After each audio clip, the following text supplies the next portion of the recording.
El urbanismo es tan importante ahora como lo fue al momento de construirse las primeras ciudades modernas. Buenas tardes, profesor, mi nombre es Manuel Basauri y voy a presentarle la entrega final para poder exponer los temas sobre urbanismo y arquitectura de la materia que usted nos está presentando. Para comenzar vamos a irnos súper rápido al pasado. Vamos a hablar un poco sobre algunas civilizaciones antiguas, las cuales asentaron las bases para que nosotros podamos tener las ciudades modernas que tenemos hoy en día. Entre esas civilizaciones se encuentra Mesopotamia, Egipto, Grecia y también Roma, las cuales fueron los fundadores o los pioneros, por así decirlo, de lo que sería el urbanismo en nuestros días, y gracias a ellos, gracias a el diseño de planos sencillos que ellos realizaron para sus ciudades en ese momento, es que hoy en día tenemos las ciudades que podemos ver hoy. Conforme fue avanzando la historia, surgieron nuevas ciudades, nuevas necesidades y nuevas cosas que eran necesarias para poder vivir bien dentro de la ciudad. Y fue de esa manera que llegaron algunos pioneros dentro de lo que es el urbanismo, entre ellos Haussmann, Cerdà y Howard. Haussmann tuvo el encargo de construir o reconstruir, remodelar la ciudad de París, la cual era una ciudad sucia, con calles muy angostas y que necesitaba demasiadas soluciones para poder funcionar correctamente. De la misma manera tenemos a Cerdà, que gracias a él es que podemos conocer lo que es la Barcelona de hoy en día, que son estas cuadras, estas manzanas, las cuales tienen un jardín interior que si se ve desde una vista aérea podemos apreciarlo claramente. Fue gracias a él, gracias a este encargo que se le realizó, que podemos ver estas ciudades rectas, hermosas, que conforman lo que es gran parte de Barcelona. Y finalmente tenemos a Howard, el cual, si bien no era un arquitecto y no desarrolló como tal su idea al 100%, sí dejó las bases para lo que sería la ciudad jardín, un modelo muy interesante de ciudad, la cual convivía con la industria sin hacer tanto daño a la naturaleza. Gracias a estas innovaciones dentro del urbanismo, gracias a estas ideas, es que se comenzaron a desarrollar más y más y más ciudades siguiendo estos modelos o algunos parecidos. Y es gracias a esto que se desarrollaron dos modelos específicos de ciudad, la cual es la ciudad compacta, que es construcciones verticales, torres, conjuntos de edificios, los cuales se construyen hacia arriba, ¿no? Para poder minimizar el uso del suelo en caso de que pues no haya demasiado suelo. Y también está la ciudad difusa, la cual es todo lo contrario, es una construcción o diferentes tipos de construcciones que se desarrollan de manera horizontal hacia todos los extremos.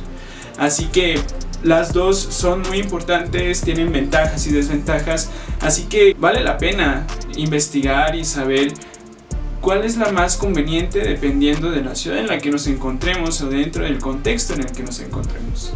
Y hablando de ciudades, es importante hablar de la ciudad latinoamericana. En Latinoamérica existen muchas ciudades, algunas muy grandes, otras un poco más pequeñas, pero dentro de Latinoamérica es donde más se concentra, en las ciudades es donde más se concentra la población. Así que es muy importante poder tomar en cuenta qué es lo que se debe hacer para que la ciudad en Latinoamérica pueda funcionar de manera correcta, porque no lo está haciendo. Hay problemas de hacinamiento, de escasez de agua, de uso de suelo, de mancha urbana, etc. Hay muchísimos problemas que están surgiendo, además de inseguridad, por ejemplo, que es muy importante que podamos revisar nosotros como arquitectos o como urbanistas o como personas que viven en la ciudad. Y debido a esto es que se han realizado diferentes propuestas de mejoramiento urbano. Sin embargo, es muy importante reconocer que no es simplemente diseñar, no es simplemente un trabajo de arquitectos, sino que es también un trabajo político y un trabajo económico. Dependiendo de la economía y la política de cada país es que se pueden desarrollar más o menos estas nuevas propuestas. Y ahora, tocando la parte de la ciudad latinoamericana, vamos a hablar de una ciudad muy en específico, que es Querétaro. Como sabemos, Querétaro es un buen lugar para vivir, tiene muchas ventajas, sin embargo también tiene ciertas cosas que se deben de tomar en cuenta en cuanto al urbanismo. Por ejemplo, la movilidad, y el transporte, que son algunas de las problemáticas más fuertes en este momento dentro de la ciudad por las obras, etc. Y nos damos cuenta de que la ciudad no da abasto para el transporte, para tantos automóviles o camiones, etc. que se mueven alrededor. También está la parte de desarrollos urbanos o de la mancha urbana. ¿Por qué? Porque la vivienda en Querétaro no es muy barata, entonces las personas optan por irse a los extremos de las ciudades. Sin embargo, esto lo que ocasiona es que se creen estas manchas urbanas y cada vez es más difícil transportarse al centro de las ciudades para las personas. Así también la parte de la seguridad. Si bien no es tan inseguro Querétaro, sí tiene ciertos aspectos de que ha crecido un poco, o de que hay barrios donde no se le da el cuidado necesario urbano para que puedan tener una seguridad correcta y puedan convivir de manera pacífica. Pero, ¿qué se puede hacer entonces para que Querétaro se acerque más a la ciudad del futuro? Una de las cosas que se podría hacer es aplicar el urbanismo táctico. Como lo habíamos visto en algunos temas anteriores, el urbanismo táctico permite a diferentes barrios o delegaciones, por ejemplo, trabajar en conjunto con las personas que viven ahí para poder desarrollar diferentes proyectos de un coste bastante bajo que permitan el mejoramiento de áreas urbanas, llámese parques, llámese etcétera, los cuales dan grandes beneficios dentro del desarrollo urbano de cada área. También el exigir o el reunirnos como pueblo, como ciudad, para poder exigir que se puedan cumplir las obligaciones gubernamentales en cuanto a urbanismo. ¿Qué quiere decir esto?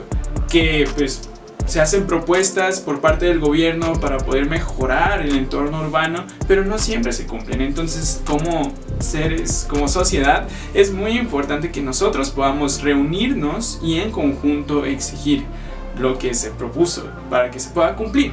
Si no, no lo van a hacer.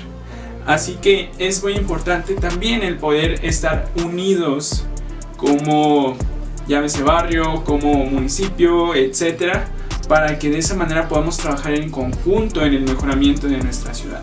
Y bueno, como conclusión, es muy importante darse cuenta, y es por eso que coloqué esa frase al principio, que el urbanismo no es algo de hace tiempo. El que no tengamos que construir una ciudad completa en este momento no significa que no podamos mejorarla. Y hay muchísimas áreas de oportunidad para poder mejorar nuestras ciudades aquí en México y en Latinoamérica. Y tenemos ya diferentes modelos en otras partes, en Europa, etc., los cuales nos muestran que sí se pueden hacer cambios, siempre y cuando estemos unidos para trabajar en conjunto como sociedad. Si así lo hacemos, es mucho más fácil que podamos ver cambios importantes dentro del área donde nos encontremos viviendo en ese momento. Y eso también, esos cambios pequeños pueden ir generando cada vez cambios mayores dentro de nuestras ciudades, al punto de que podamos llegar a ser una ciudad más eficiente en todos los aspectos. Porque el urbanismo no solo es las vialidades y etcétera, sino también aborda lo que es la salud, aborda lo que es la parte social, la parte política, la parte económica. Entre mejor esté una ciudad, mejor van a estar cada uno de sus rubros. Así que el urbanismo lo encierra de manera muy importante todo, y es muy importante también que podamos comenzar a trabajar desde ahora en mejorar esa parte.